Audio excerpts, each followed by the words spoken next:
सच कहने का हौसला रखने वालों को अक्सर बागी कहा जाता है, पर जब वो सच सत्ता की आंखों में आंखें डालकर बोला जाए तब इतिहास उन्हें ईमानदार कहता है।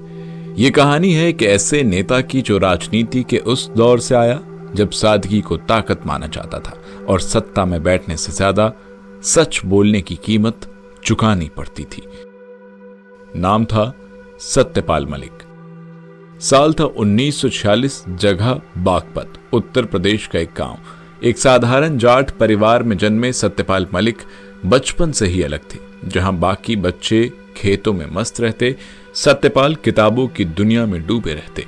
मेरठ कॉलेज से ग्रेजुएशन, फिर अलीगढ़ मुस्लिम यूनिवर्सिटी से एमए और एलएलबी। कभी सोचा नहीं था कि ये लड़का सत्ता के इतने ऊंचे गलियारों तक पहुंचेगा, पर शायद किस्मत को कुछ और ही मंजूर था। 1974 में पहली बार यूपी विधानसभा पहुंचे।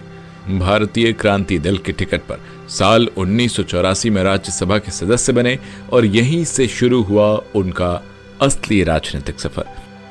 वो कांग्रेस में भी रहे, वीपी सिंह के काफिले में भी शामिल हुए और फिर बीजेपी में भी। पर दिलचस्प बात यह रही कि पार्टी कोई भी हो, सत्यपाल मलिक का अंदाज कभी नहीं बदला। सीधा बोलने वाले, बिना लाग लपेट के, चाहे सामने प्रधानमंत्री ही क्यों ना हो। साल 1917 में उन्हें बिहार का राज्यपाल बनाया गया। फिर एक ऐसा वक्त आया जिसने उन्हें पूरे देश में चर्चा का विषय बना दिया। जम्मू कश्मीर के इतिहास में 23 अगस्त 2018 को सत्यपाल मलिक ने प्रदेश के 10वें और अंतिम राज्यपाल के रूप में पदभार संभाला। वो इस पद पर नियुक्त होने वाले पहले राजनीतिज्ञ थे। इससे पहले इस संवेदनशील राज्य की कमान हमेशा पूर्व सैन्य अधिकारियों, नौकरशाहों के हाथ में रही थी। सत्यपाल मलिक का कार्यकाल कई ऐतिहासिक फैसलों और बदलावों का साक्षी भी बना। उनके कार्यकाल में ही केंद्र सरकार ने अनुच्छेद 370 और 35A को हटाने का ऐतिहासिक निर्णय लिया। जम्मू कश्मीर को 2 केंद्र शासित प्रदेशों, जम्मू कश्मीर और लद्दाख में विभाजित कर दिया गया। इसके बाद आया वो दौर जब देश में एक भयानक हमला हुआ, जिस हमले का नाम था पुलवामा हमला। देश शोक में था, लेकिन सत्यपाल मलिक ने इस पर भी चुप्पी नहीं साधी। उन्होंने कहा, अगर सरकार ने सेना की सुरक्षा की मांगे समय पर मानी होती तो पुलवामा जैसा हमला टल सकता था।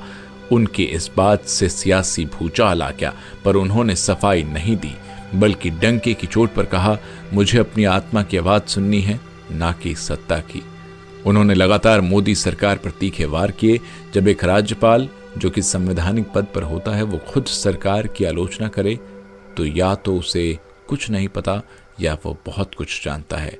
सत्यपाल मलिक किसानों के आंदोलन में भी समर्थन में बोले। प्रधानमंत्री और गृह मंत्री दोनों की खुले मंच से आलोचना की।